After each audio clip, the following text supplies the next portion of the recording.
नमस्कार दोस्तों, मेरा नाम अवध शुक्ला है और मैं अपने चैनल पर आप लोगों का स्वागत करता हूं एक बार फिर से। और आज बड़ी इंटरेस्टिंग वीडियो लेकर आया हूं। हुआ कुछ ऐसा कि मेरे मेल आईडी पर एक सज्जन ने मेल किया कि वो अपना एक बाइंग एक्सपीरियंस शेयर करना चाहते हैं अपनी गाड़ी का। उन्होंने रिसेंटली एक गाड़ी परचेज़ की है। कौन सी गाड़ी परचेज़ की है तो अभी मुझे भी नहीं पता, सही बताऊँ।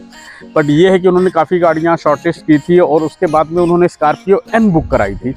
बट स्कॉर्पियो एन बुक कराने के बाद भी उन्होंने वो कार परचेज़ नहीं की। उन्होंने क्या परचेज़ किया है ये उन्हीं की जुबानी सुनेंगे, क्योंकि वो बहुत जल्द यहाँ हमारे पास आने वाले हैं और अपना बाइंग एक्सपीरियंस शेयर करेंगे। तो वीडियो पर बने रहिए और सीधे उन्हीं से आपको रूबरू कराते हैं, उन्हीं से आपकी मुलाकात करवाते हैं। चलिए मिलवाता हूँ मैं उनसे। तो जैसा कि मैंने बताया था, तो इंतज़ार हम लोगों का ख़त्म हो चुका है। वो सज्जन आ चुके हैं और बस उन्हीं को बुलाता हूँ, उन्हीं से रूबरू कराता हूँ। तो सर आइए प्लीज़। Hello sir. हेलो। तो सर पहले आप हमारे दर्शकों को अपना नाम बता दीजिए, क्या है? जी नमस्कार, मैं डॉक्टर AK श्रीवास्तव, गोमती नगर लखनऊ का रहने वाला हूँ। अच्छा। और आपके बारे में मालूम चला, आपके चैनल के बारे में, कि आप गाड़ियों की बिल्कुल सही राय देते हैं, बायस्ड राय नहीं देते हैं। इस वजह से मैंने आपको ईमेल किया कि हमारे भी व्यू पॉइंट्स आप जाने। नहीं, बड़ा अच्छा लगा आपने मुझे टाइम दिया। तो पहले तो सस्पेंस ही ख़त्म करते हैं कि आपने वैसे कौन कौन सी गाड़ियाँ शॉर्ट लिस्ट की थी लेने से पहले? देखिए, हमारी फैमिली में ऑलरेडी 5 लोग हैं। तो हमारी रिक्वायरमेंट थी कि कम से कम 6 या 7 सीटर हो, ताकि मान लीजिए कहीं आउटडोर ट्रिप पे जाना हो तो एक ड्राइवर भी एडजस्ट हो सके और सामान रखने की दिक्कत भी ना हो। तो 6 एंड 7 सीटर गाड़ियों में, जैसे आप जानते हैं, आप तो एक्सपर्ट हैं, कि मारुति की अर्टिगा XL6, और हायर रेंज में अगर आप जाएं तो इनोवा है, उसके भी हायर रेंज में जाएंगे फॉर्च्यूनर है। मगर हम उतनी बड़ी गाड़ी लेना नहीं चाहते थे। हम चाहते थे ऐसी गाड़ी हो जो मैं खुद भी ड्राइव कर सकूं, प्रैक्टिकल हो, फैमिली ओरिएंटेड कार हो। तो उस नज़र से यही सारी गाड़ियां थी। और जब हम गाड़ियां देख रहे थे, तभी इसी साल फरवरी में एक गाड़ी लॉन्च होती है। जी। और उस गाड़ी के बारे में ज़्यादा लोगों को मालूम भी नहीं था। और जब ये गाड़ी लॉन्च हुई तब इस गाड़ी ने तहलका मचा दिया। आप जानते हैं किस गाड़ी के बारे में बात कर रहा हूँ, अब तो आपको आइडिया लग गया होगा। जी बिल्कुल लग गया है, लेकिन हम आप ही के मुंह से सुनना चाहते हैं। फरवरी 2022 में एक गाड़ी किया ने लॉन्च की, किया करेंस। और इस गाड़ी ने अपने सेगमेंट में एक अलग जगह बना ली अब तक तो। जी। ये गाड़ी इतनी ज़्यादा पॉपुलर हो गई है कि इसके कई वेरिएंट्स पे 72 से 75 वीक्स का वेटिंग पीरियड है। और जैसे मैं बता रहा था आपको कि मैंने इस गाड़ी के बारे में जब फरवरी में देखा तो बाकी सारी गाड़ियां जो शॉर्टलिस्ट की थी उनको हटा दिया। अच्छा। मैं बीच में इनोवा भी लेने के मूड में था, क्योंकि मुझे अर्टिगा और XL6 पसंद नहीं थी, because of the build quality of Maruti. Okay. मगर इनोवा में ये था कि वो गाड़ी तो अच्छी है, मजबूत है, टोयोटा की है, बट बहुत बड़ी गाड़ी है। उसको खुद ड्राइव करने में, खासकर सिटी में, थोड़ी सी दिक्कत आती है। और दूसरा, वो फैमिली ओरिएंटेड कार नहीं कही जाएगी, टैक्सी सेगमेंट में भी काफ़ी चलती है। उस हिसाब से एक फ्रेश लुकिंग कार थी किया कैरेंस। इसको मैंने टेस्ट ड्राइव किया। ओके। जैसे ही गाड़ी लॉन्च हुई, अगले दिन मैंने इसको टेस्ट ड्राइव किया। मुझे गाड़ी बहुत पसंद आई और इस गाड़ी को मैंने तुरंत बुक करा लिया। मगर उसके बाद की कहानी बहुत लंबी है। और तो काफी, मतलब मुझे लग रहा है काफी समस्याओं का सामना करना पड़ा इस गाड़ी को लेने में। जी, मैंने जब पिछली गाड़ी ली थी तो मैं समझता हूँ कि हमको बहुत VIP ट्रीटमेंट मिला था। अच्छा। कि 2 डीलरशिप्स थी लखनऊ में, दोनों पीछे पड़ गई कि सर हमसे ले लीजिए गाड़ी, सर हमसे ले लीजिए। वो सारी चीजें डिस्काउंट कर रहे थे, एक्सेसरीज भी फ्री दे रहे थे। ये बात है 12-13 साल पुरानी। अच्छा। और आज के सिनेरियो में मैंने देखा, अब पता नहीं सेमीकंडक्टर शॉर्टेज है कि क्या रीजन है, कि अच्छी गाड़ियों की शॉर्टेज हो गई। अदरवाइज आप जो अनपॉपुलर गाड़ियां हैं वो तो आप तुरंत ले सकते हैं जाके शोरूम से। मगर जो गाड़ियों की डिमांड ज्यादा है, उनको आप जानते हैं, जैसे XUV 700 है, जी। 1 साल की वेटिंग है उसके कई वेरिएंट्स में। जी। उसी प्रकार से किया कैरेंस में भी हमने ये फेस किया कि हमने शुरू में ही बुक करा लिया। उसके बाद भी हमसे कहा गया कि आपको गाड़ी जो है विद इन 2-3 मंथ्स मिल जाएगी। हालांकि जो ऑन पेपर वेटिंग पीरियड था वो तो करीब 40 वीक का था, मगर उन्होंने कहा था हम अरेंज करा देंगे। ओके। बट करीब 6 महीने हो गए और गाड़ी का कुछ नामो निशान नहीं था। मैंने कई बार डीलरशिप में फ़ोन किया, पूछा, परेशान हुआ। बीच में डीलरशिप में भी कई एग्जीक्यूटिव्स बदल गए, अच्छा। तो लैक ऑफ कम्युनिकेशन भी रहा बीच में। और हम भी अपने, असल में आई एम अ डॉक्टर, तो अपने प्रोफेशन में थोड़े बिजी हो गए थे। गाड़ी ऑलरेडी घर में एक थी, तो हम भी ज़्यादा दौड़ नहीं पाए डीलरशिप के पास। तो उस हिसाब से गाड़ी 6 महीने जब हो गए, तब थोड़ा सा मैंने डीलरशिप को फ़ोन किया, पता किया कि क्या चक्कर है। तो उन्होंने कहा सर अभी थोड़ा समय लगेगा। अच्छा। तब मेरा मन थोड़ा उखड़ा और मैंने कहा भैया अब जो भी गाड़ी मिलेगी मैं ले लूँगा, क्योंकि बहुत इंतज़ार हो गया। तो इन बिटवीन कोई और गाड़ी आपने शॉर्टलिस्ट कर लिया? मैंने एक्सयूवी 700 बुक कराने जा रहा था मैं, हाँ। मगर उसी दौरान महिंद्रा के शोरूम में मुझे मालूम चला कि एक नई गाड़ी आने वाली है, सर आप थोड़ा दिन वेट कर लीजिए। हाँ।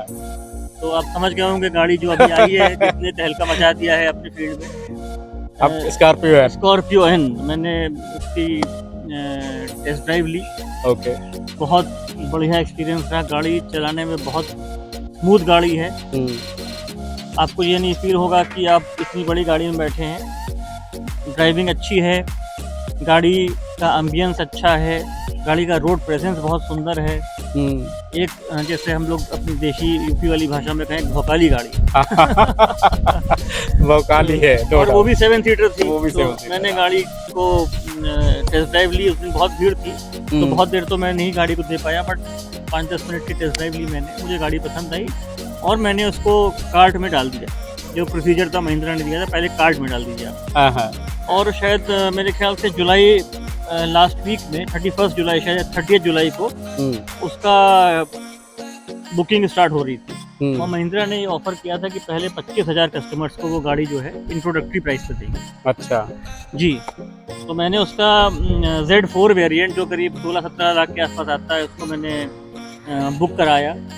और मैं अपने 2-3 स्टाफ के साथ, बेटे के साथ बैठ गया नेट पे कि चलो ये गाड़ी हमको लेनी है, बुक करानी है, क्योंकि बहुत दिन क्लियरेंस का इंतजार कर चुके थे और अब हमको गाड़ी की ज़रूरत भी थी। तो मैंने 11 बजे का बुकिंग टाइम था, हम लोग 5-10 मिनट पहले ही बैठ गए और लगे रहे इंटरनेट पे। इसी तरह बस किसी तरह गाड़ी बुक हो जाए, सबसे पहली गाड़ी बुक करनी है।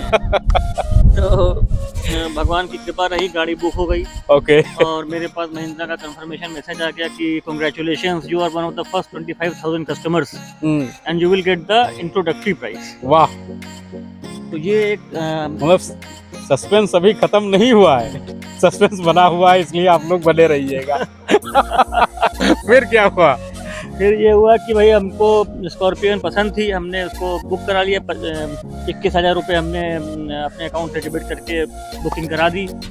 और बड़े खुश हुए कि भाई बड़ी बढ़िया गाड़ी, बिग डैडी हमको मिलने जा रही है।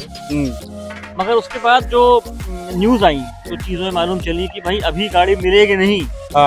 अभी महिंद्रा ने कहा कि पहले 20,000 गाड़ियाँ वो सितंबर के बाद देना शुरू करेंगे और हायर वेरिएंट्स पहले देंगे वो। तो अभी मैंने डीलरशिप से कांटेक्ट किया, उनको भी कंफर्म नहीं था गाड़ी कब तक मिल पाएगी। भाई नवंबर मिलेगी, दिसंबर मिलेगी, जनवरी मिलेगी। तो बहरहाल हमने कहा चलो एक काम करते हैं, स्कॉर्पियो इनको दोबारा जाके टेस्ट ड्राइव कर लेते हैं। तो मैं दोबारा डीलरशिप पे गया, तो मैंने एक चीज़ नोटिस करी कि पहले दिन जब टेस्ट ड्राइव की थी तब गाड़ी बिल्कुल नई आई थी, टेस्ट ड्राइव बहुत देर कर भी नहीं पाए थे। तो इस बार सुकून से टेस्ट ड्राइव की, गाड़ी चलाई, गाड़ी को कायदे से उसका बूट स्पेस, उसके सीट्स, उसके हर कंफर्ट फीचर सब देखे। तो हमको ये लगा कि गाड़ी तो बहुत अच्छी है, नो डाउट, मगर कमियां हैं गाड़ी में। जो हमारी रिक्वायरमेंट है 7 सीटर की विद लिमिटेड बूट, मतलब कुछ ना कुछ बूट स्पेस होनी चाहिए। कम से कम 2 मीडियम साइज के हम बैग्स रख सके अपनी गाड़ी में। तो स्कॉर्पियो इनको जब मैंने दोबारा देखा कायदे से बुक कराने के बाद, तब मैंने देखा कि उसमें बूट स्पेस तो है ही नहीं। मतलब अगर आप तीनों रोज को रख देंगे अपने पोजीशन में तो बूट नहीं मिलेगा आप मीडियम साइज छोड़िए, आप छोटे स्मॉल साइज के बैग्स भी नहीं रख पाएंगे। तो एक तो कमी ये लगी हमको। दूसरी कमी लगी कि थर्ड रो जो है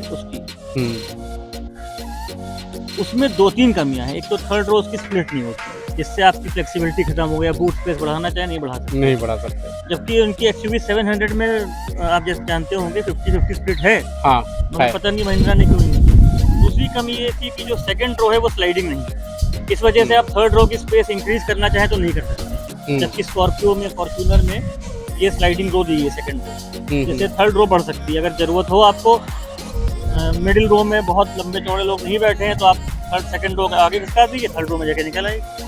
मगर स्कॉर्पियो इनमें ऐसा नहीं। तो हमने बैठ के देखा। अच्छा, इसी दौरान एक चीज़ और हुई।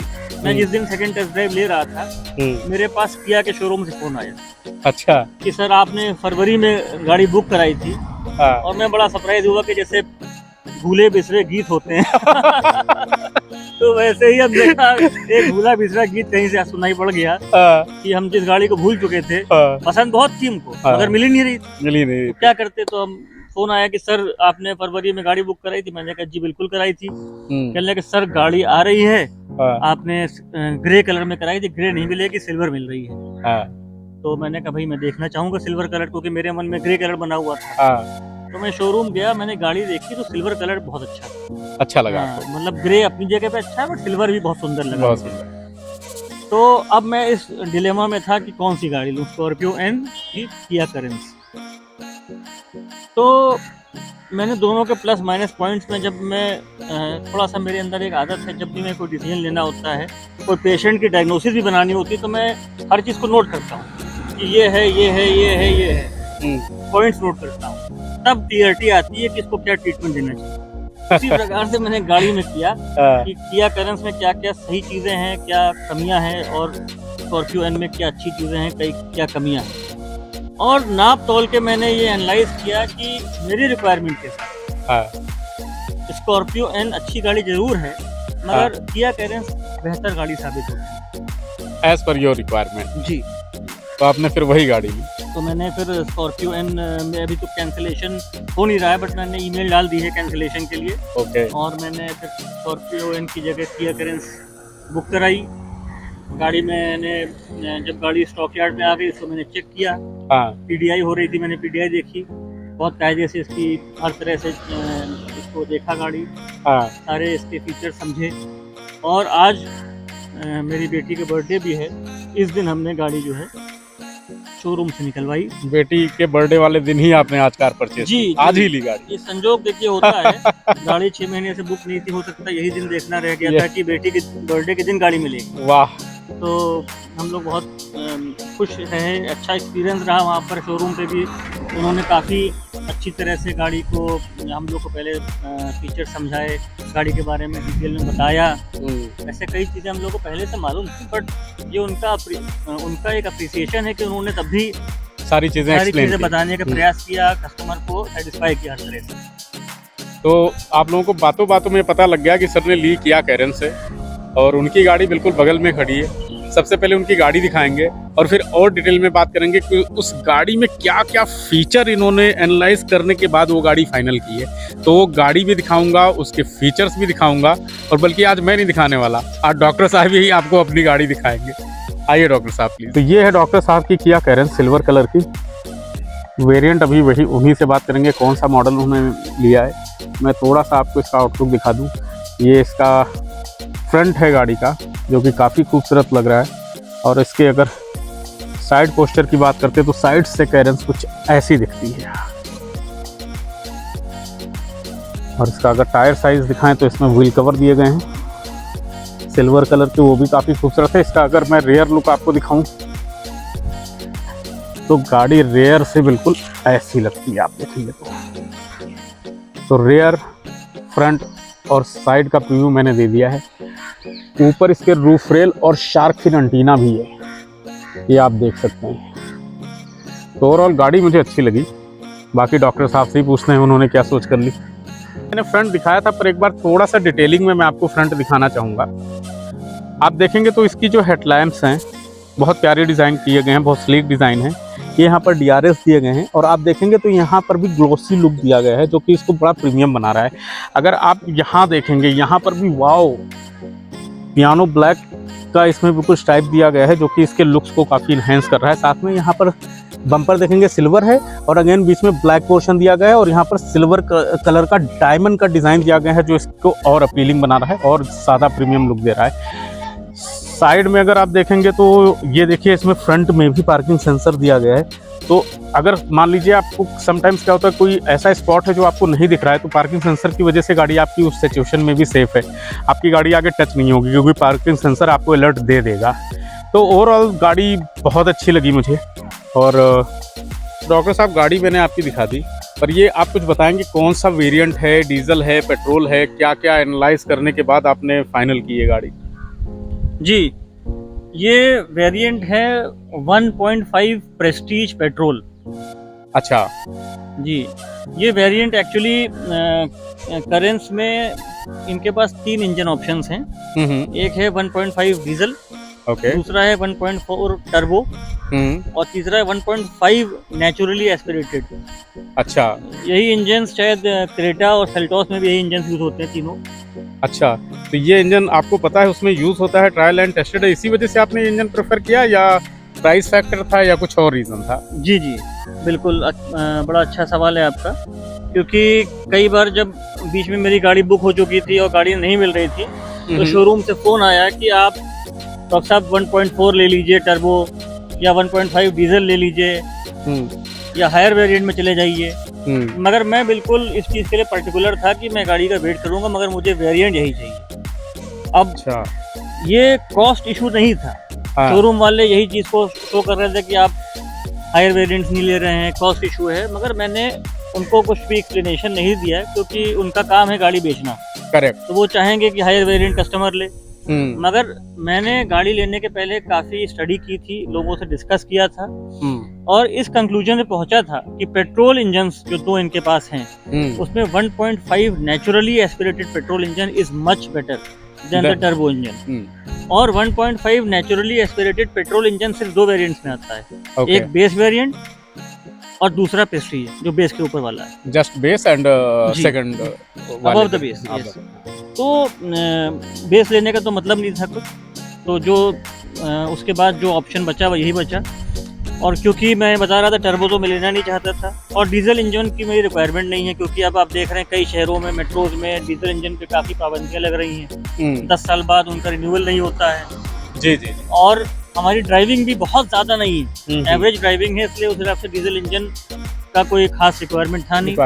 और 1.5 नेचुरली एस्पिरेटेड इंजन जो है वो कई लोगों ने, आप चाहे सोशल मीडिया पे देखें, कई ऑटो एक्सपर्ट्स ने कह रखा है कि ये one of the best engine है। किया और hyundai के जो जितने भी इंजन है उसमें से best, one of the best engine है। और टर्बो में थोड़ी सी दिक्कतें आ रही थी, ये बात हमको मालूम चल गई थी 2-3 महीने के अंदर ही, जब रिव्यूज़ आने शुरू हुए, जो कस्टमर रिव्यूज़ जिन्होंने गाड़ी ले ली है, कि टर्बो लैग आ रहा है उसमें, हिल्स पे चढ़ाने में कई बार गाड़ी टिक नहीं लेती है। तो मुझे अपने डिसीजन पे शुरू से ही विश्वास था और जब ये 2-3 महीने बाद रिव्यूज़ आए तो मैं कंफर्म हो गया कि मैं अब टर्बो तो नहीं लूँगा, टर्बो नहीं, ना ही डीजल लूँगा, मैं यही इंजन लूँगा। और इस इंजन में सबसे हाईएस्ट वेरिएंट यही था। अच्छा, 1.5 में 2 ही वेरिएंट्स थे, 2 ही वेरिएंट, तो हायर वेरिएंट ये था। तो मैंने ये गाड़ी का वेट किया और अब ये वेरिएंट ले लिया। और वेरिएंट लेने के बाद मुझे कई लोगों ने जी, इवन शोरूम के लोगों ने भी अनऑफिशियली कहा कि डॉक्टर साहब आपने सही निर्णय लिया, क्योंकि ये इंजन है, इसमें एक शिकायत नहीं आई। जितनी भी गाड़ी बिकी हैं वो सब सेटिस्फाइड हैं। बाकी इंजन में थोड़ी बहुत कमियां हैं, हो सकता है कि उसको दूर करे, जी जी, कुछ अपडेट करेगी सॉफ्टवेयर, जो भी करेगी। बट ये इंजन में एक तो नेचुरली एस्पिरेटेड इंजन है जो कि सिंपल इंजन है, इसकी मेंटेनेंस भी इजी है। और ये इंजन जो है बहुत ट्राइड एंड टेस्टेड, कई सालों से ये किया और hyundai यूज़ कर रही हैं। और हमने भी गाड़ी जितनी भी लिमिटेड चलाई है, मुझे ये इंजन बहुत स्मूथ, और अगर आप इस गाड़ी में बैठेंगे, गाड़ी को ऑन करेंगे, तो आपको पता ही नहीं चलेगा कि इंजन ऑन हुआ है कि नहीं। इतनी स्मूथ, इतना साइलेंट इंजन है, मालूम ही नहीं चलेगा इसकी आवाज़। आपको दिखाते हैं, चलिए आइए। तो हम लोग गाड़ी के अंदर आ गए हैं और गाड़ी का वॉइस भी सुनाना था आपको कि इंजन नॉइस कितना है। तो स्टार्ट करिए गाड़ी सर। गाड़ी स्टार्ट है, ऑलरेडी गाड़ी स्टार्ट है। यही मैं बता रहा था आपको कि गाड़ी कई बार मुझे भी डाउट होता है, मैं स्टार्ट कर देता हूँ, कहीं मान लीजिए रुक गया क्रॉसिंग पे, तो इतना साइलेंट इंजन है कि भूल जाता हूँ कि दोबारा ऑन करने लगता हूँ। नहीं, वाकई में इंजन नॉइस तो आपको बिल्कुल, अगर मैं एसी बंद कर दूं तो आपको लगेगा कि बिल्कुल गाड़ी में कोई नॉइस ही नहीं है, कोई आवाज ही नहीं आ रही। बट प्लीज एसी मत बंद करिएगा। गर्मी बहुत है। जी जी जी। तो इंजन नॉइस तो नो डाउट केबिन के अंदर भी नहीं हो, मैं बाहर से आया तो मुझे बाहर भी नहीं पता लगा, तो इट मीन्स अच्छा थोड़ी हवा भी चल रही है, ये भी रीज़न हो सकता है, लेकिन इसमें आवाज़ बिल्कुल नहीं है, इसमें कोई डाउट नहीं है। अब थोड़ा सा गाड़ी का इंटीरियर मैं आप लोगों को दिखाता हूँ। मैं क्या दिखाता हूँ, डॉक्टर साहब ही दिखाएंगे। तो गाइज पहले मैं आपको सबसे पहले इसका स्टीयरिंग दिखाऊंगा, जहाँ पर किया की बैचिंग है स्टीयरिंग के ऊपर, और काफ़ी स्टाइलिश, काफ़ी अच्छा स्टीयरिंग लग रहा है। और अगर आप देखेंगे तो यहाँ पर ऑडियो कंट्रोल ऑन स्टीयरिंग दिया गया है, जो कि ग्लॉसी फिनिश के साथ है, सिंपल प्लास्टिक नहीं दिया गया है, तो लुक्स को काफ़ी इनहेंस कर रहा है। स्टीयरिंग की बात करेंगे तो इसमें टिल्ट स्टीयरिंग है। अब डॉक्टर साहब जरा करके दिखाइए। मैं भी नीचे। बहुत नई गाड़ी है, हाँ, तो बहुत ज्यादा इसमें familiar टिल्ट नहीं है। ऊपर नीचे करिए। ये टिल्ट हाँ, स्टीयरिंग है, हाँ, देखिए ऊपर खींचिए, हो रहा है नहीं? हाँ हो रहा है, हाँ, नीचे तो ऊपर हो रहा है जी। Very nice. तो ये एक इसमें टिल्ट स्टीयरिंग है। दूसरा एक इसका बड़ा अच्छा फीचर, इंस्ट्रूमेंट क्लस्टर देखेंगे तो वो भी कैसे करते हैं? हाँ ऊपर कर दीजिए, बस लॉक हो जाएगा ये। तो एक बड़ा अच्छा फीचर ये है। दूसरा इसमें अगर आप इसका इंस्ट्रूमेंट क्लस्टर देखेंगे तो फुली डिजिटली ऑपरेशन सिस्टम इसमें दिया गया है, कोई प्रॉब्लम नहीं है। मैं दिखा देता हाँ, हूँ। इसके और जो कंट्रोल्स हैं वो स्टीयरिंग पे हैं। और ये देखिए आप इसमें आपको ट्रिप मिलेगा, ट्रिप मीटर है, माइलेज है, कितना माइलेज दे रही गाड़ी। इसमें आपको even tyre pressure monitoring system मिल रहा है आपको। अच्छा। तो गाड़ी में फीचर्स की भरमार है, फीचर की भरमार है। और गाड़ी के इंटीरियर्स आप देख ही रहे हैं कि बहुत खूबसूरत दिए हैं इंटीरियर्स। एसी जरा देखिए आप, ये बहुत एक्चुअल में आप देखेंगे तो बिल्कुल हिडन है, इसमें जो एसी के वेंट्स हैं वो कहीं दिख ही नहीं रहे हैं, बिल्कुल उसी का पार्ट लग रहा है, इनबिल्ट है जी। बहुत ही अच्छा और देखिए है। उधर एक कप होल्डर होगा, कूल्ड ग्लास होल्डर है, देखिए। ये डॉक्टर साहब किस काम आएगा? ये अगर कभी आप लंबे सफर पे हो, कोल्ड ड्रिंक पीनी हो, तो कोल्ड ड्रिंक का कैन आप इसमें रख सकते हैं और एंजॉय कर सकते हैं अपनी ट्रिप को, क्योंकि ये बिल्कुल एसी के सामने है, इसलिए ये कूलिंग बनी कूल रहेगी। रहेगा। हाँ जी, वाह, that's again a very good feature. If we are talking about the music system, तो कितने इंच का डिस्प्ले सिस्टम इसमें दिया गया है डॉक्टर साहब? इंफोटेनमेंट सिस्टम 8 इंच का दिया गया है hmm, with Android Auto and Apple CarPlay. अच्छा, एप्पल कारप्ले और एंड्रॉइड ऑटो भी है। अभी थोड़ी पूजा हुई है इसलिए इसमें स्वास्तिक वगैरह बना हुआ है, मगर आप देख सकते हैं लेकिन टच काफी सॉफ्ट है। टच बहुत स्मूथ है। मैंने वाह। बाकी गाड़ियों का भी टच देखा था, मगर इस गाड़ी के टच से मैं बिल्कुल इम्प्रेस्ड हूँ। हर चीज बहुत क्लियर है। अगर आपको मैं इसका रियर व्यू कैमरा दिखाऊं इसी हाँ हाँ प्लीज। तो आपको और समझ में आएगा कैमरे की क्वालिटी कितनी अच्छी की गई इन्होंने। ये देखिए, वाओ। बहुत क्लियर कैमरा है, बहुत स्मूथ कैमरा है। और भी कुछ हम बातें बताएं इस गाड़ी के बारे में, क्योंकि मैंने जैसे बताया काफी रिसर्च की थी गाड़ी लेने के पहले। ये one of the few cars है जी जो इवन सेकंड वेरिएंट में हाँ हाँ। फ्रंट सेंसर दे रही। मैं डॉक्टर साहब से पूछूंगा कि अभी तो ये जैसे अभी पायलट सीट पर बैठे हुए हैं, तो पायलट सीट का कंफर्ट कैसा है? पायलट सीट बहुत कंफर्टेबल है, लग रहा है कि आप बहुत ही कंफर्टेबल एरिया में बैठे हैं। और मैं आपको बताना चाहूंगा कि इसमें 8 वे एडजस्टेबल सीट है आपकी। अच्छा, ओके। हाइट जी, एडजस्टेबल भी है। हाइट भी एडजस्टेबल है, सीट आगे पीछे स्लाइड हो जाती है, बैक आगे पीछे हो जाता है, नेक रेस्ट है वो भी शिफ्ट हो जाता है। साथ में देखिए इधर आर्म रेस्ट दिए, इधर भी दिए हैं और उधर दरवाजे में भी आर्म रेस्ट दिया हुआ है। अच्छा, तो बहुत ही कंफर्टेबल एरिया है बैठने का। और ये आर्म रेस्ट ना ही ड्राइवर सीट पे, ये पैसेंजर सीट पे भी आपको आर्म रेस्ट मिलेगा। ओके। तो उसके अलावा मैं जैसे बता रहा था इंफोटेनमेंट सिस्टम के बारे में, तो इसमें प्रेस्टीज मॉडल में ही आपको 6 स्पीकर्स मिलेंगे, वो भी हरमन के। अच्छा, हरमन के हाँ, speaker? बहुत अच्छी साउंड क्वालिटी है और मज़ा आ जाता है जब इसमें गाड़ी में आप ड्राइव कर रहे हो और गाने सुनते चलें। उसके अलावा देखिए ये कुछ फीचर्स और हैं, हेडलाइट एडजस्टमेंट दी हुई है इसमें, एडजस्टेबल हेडलैम्प्स हैं इसमें। ओके। उसके अलावा आपके देखिए ये जो ORVM है ये भी इंटरनली एडजस्टेबल हैं। इलेक्ट्रॉनिक एडजस्टेबल जी जी बिल्कुल। Very nice. और साथ में ग्लव बॉक्स देखिए, अच्छी खासी ग्लव बॉक्स में स्पेस है। देखिए अब ग्लव बॉक्स में काफ़ी सामान रखा हुआ है। हाँ हाँ। और अच्छी इधर अगर आप देखें 3 केबिन लैंप्स दिए हैं, एक पीछे देखिए सेकंड रो में और थर्ड, तीनों रो में एक एक केबिन लैंप। आप दिखाइए अपने व्यूअर्स को। और 3 केबिन लैंप्स हैं और एक बूट लैंप भी, मतलब बूट में भी लैंप दिया हुआ है। सारी चीजें एक बार दिखाएं। और वैसे मैं एक बार रियर सीट का भी कंफर्ट दिखाना चाहता हूँ कि रियर सीट की। देखिए सबसे पहले मैं आपको एक फीचर दिखाना चाहूँगा जो इस गाड़ी किया कैरेंस में पहली बार किसी भी गाड़ी में आया है, सिंगल टच। अगर आपको थर्ड रो में जाना है तो आप सिर्फ इसका एक बटन दबाइए पूरा खोल और पूरा सीट सेकंड रो टम्बल हो जाती है। अब बहुत आराम से, इसकी हाइट भी कंफर्टेबल हाइट है, बहुत ज़्यादा हाइट नहीं है। तो आराम से आप अंदर जा सकते हैं। देखिए मैं जा रहा हूँ, आप देखिएगा। जी जी प्लीज। और देखिए वाह, थर्ड रो में बैठा हूँ, थर्ड रो में बैठा हूँ और मेरे पैर देखिए आप, कितनी लेग स्पेस मिल रही है। जबकि मिडिल रो पे हमसे लंबे पर्सन बैठ के आए हैं, तो उन्होंने आराम से, वो भी बैठे थे, उनके पास भी सफिशिएंट लेग स्पेस थी, मेरे पास भी सफिशिएंट लेग स्पेस है। हेड रूम देखिए आप, शोल्डर रूम देखिए, आर्म रेस्ट मिलेगा मुझे, आर्म रेस्ट मिल रहा है। यहाँ पर ग्लास होल्डर्स भी हैं। अच्छा, थर्ड रो में तो, और सबसे बड़ी बात, थर्ड रो में एसी वेंट्स इतने कूलिंग बढ़िया कर रही, cooling, cabin lamps, mobile charger मिल रहा है टाइप सी टाइप का। देखिए वाह। तो इस गाड़ी की थर्ड रो आप समझ सकते हैं कि one of the best in the segment. अच्छा, आप भी आइए, आप भी इसका मजा लीजिए थर्ड रो का। वाह, नो डाउट बहुत कंफर्टेबल है। और एक बार मैं भी आप हाँ, सीट को थोड़ा सा वापस अपनी पोजीशन में कर दीजिए। भाई मुझे लगता है कि थर्ड रो में इतनी स्पेस शायद ही किसी गाड़ी में होगी जी, काफी अच्छा स्पेस है। और एक चीज और बताऊं मैं, इसके थर्ड रो जो है वो रिक्लाइन भी हो जाती है। हाँ, हाँ, उसको आप पीछे भी कर सकते हैं आराम से। देखिए ये है, इसको बटन दबाइए और पीछे आगे दोनों तरफ आप रिक्लाइन कर सकते हैं। वाह।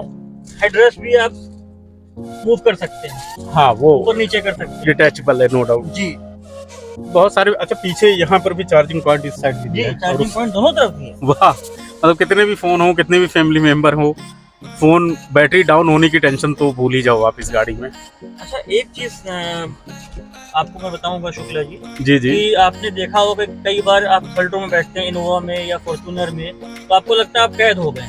हाँ, जब तक आगे से ड्राइवर या कोई आदमी निकल के आपकी सीट फोल्ड ना करे, आप बाहर नहीं आ सकते। Correct correct. मगर इस सीट में आप खुद देखिएगा कि अगर आपको बाहर निकलना हो हाँ हाँ, तो आप इंडिपेंडेंटली अपने आप निकल सकते हैं। हाँ। ये बटन दबाइएगा, ये वाला ना। हाँ, ये देखिए सीट अपने आप नंबर होगी और आप अपने आप बाहर निकल सकते हैं। वाह, और इजी इन और आउट भी है क्योंकि बहुत हाई सीटिंग पोजीशन नहीं है, तो मुझे कंफर्टेबल लग रही है गाड़ी। बड़े आराम से निकल सकते हैं इस गाड़ी से।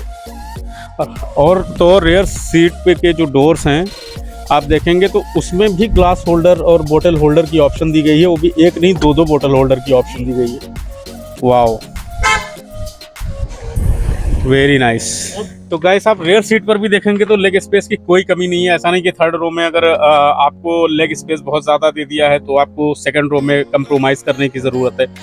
बिल्कुल भी ज़रूरत नहीं कंप्रोमाइज़ करने की। काफ़ी अच्छा, मेरे नी आप देखिए बिल्कुल भी टच नहीं हो रहे हैं और काफ़ी अच्छा इसमें दिया गया है। और उसके बाद में एसी वेंट यहाँ बीच में दिया ही गया है। और यहाँ पर सेंटर में अगर आप देखेंगे तो यहाँ पर भी 2 मोबाइल चार्जर की ऑप्शन दी गई है। और उसके बाद नीचे यहाँ दोनों फ़ोन को आप कैरी भी कर सकते हैं, यहाँ रख के चार्ज कर सकते हैं। यहाँ से आपका एसी कंट्रोल भी है। यहाँ से आप फैन की स्पीड, रेयर का जो एसी वेंट है वहाँ का फैन की स्पीड कम ज़्यादा कर सकते हैं।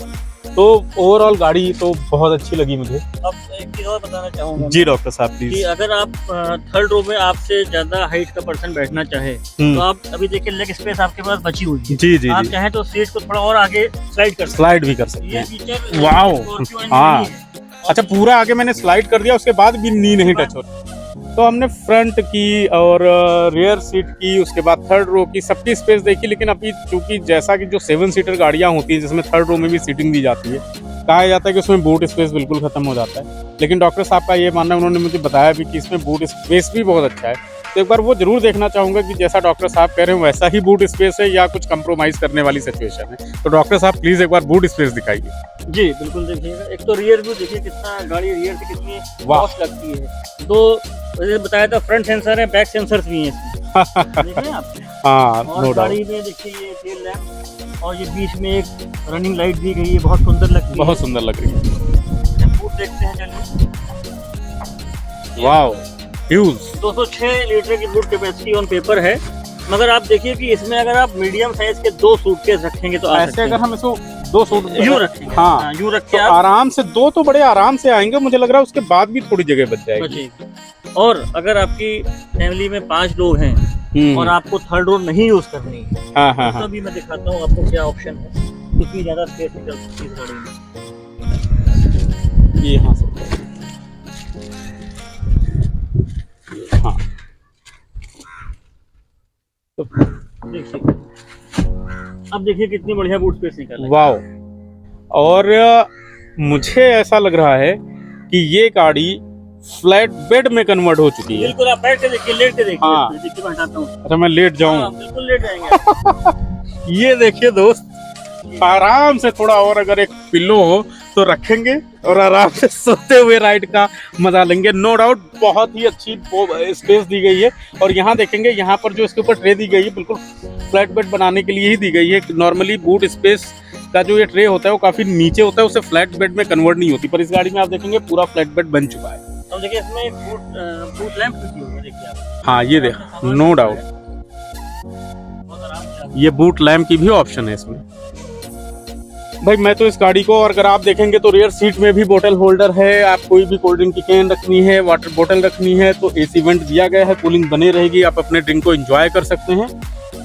तो यहाँ पर आप देखेंगे दोनों तरफ एक हुक भी दिया गया है। समटाइम्स अगर आपने कुछ ऐसी चीज रखनी है और वो लड़े ना, तो यहाँ पर आप नेट भी लगा सकते हैं। नेट लगाएंगे तो चीजें आपकी आराम से वो इधर उधर नहीं होंगी, आवाज नहीं आएगी। अगर यहाँ इसके नीचे भी देखिए हाँ। स्पेस दी है, अगर आपको सामान और रखना है ये तो देखिए, आप ये जो है ये छोटे मोटे एक्सेसरीज हैं, मतलब इसमें आपके वो पंचर रिपेयर किट वगैरह है तो उसको आगे रख लीजिए और इसमें भी आप सामान रख इसमें भी सामान रख सकते हैं। कोई छोटा मोटा फ्लाइट अगर बैग है तो उसको भी इसमें कैरी किया जा सकता है। तो बूट स्पेस तो ठीक है डॉक्टर साहब, मतलब इधर से ही आप उसको एक्सेस कर सकते हैं। अपने जो एक्स्ट्रा व्हील होता है, हाँ जी, हाँ जी, हाँ जी, इसको कहते हैं, जी जी जी उसको आप इसको यहाँ से एक्सेस कर। तो गाइस पूरी गाड़ी तो मैंने दिखा दी, मुझे लग रहा है। मैंने क्या, डॉक्टर साहब ने दिखाई आपको तो आज गाड़ी अपनी। मेरे से अच्छा एक्सप्लेन किया उन्होंने, मुझे लग रहा है कोई ऐसा फीचर नहीं जो उन्होंने एक्सप्लेन ना किया हो।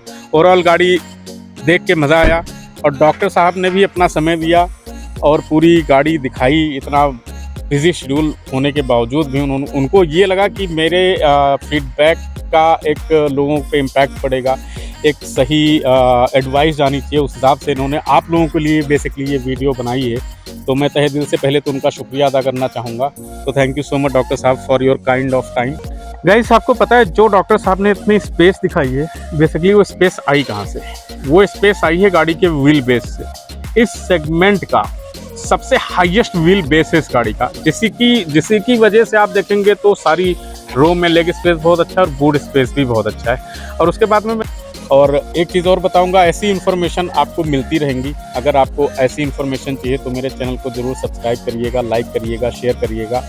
और अगर मुझसे कोई क्वेश्चन पूछना हो इस गाड़ी से रिलेटेड या ऑटोमोबाइल इंडस्ट्री की कोई भी क्वेरी हो तो आप कमेंट बॉक्स में ज़रूर बताइए। और बाकी किया के बारे में पूछना होगा तो मैं तो डॉक्टर साहब का ही नंबर दूंगा आप लोगों को। ये मेरे से ज़्यादा बेहतर बता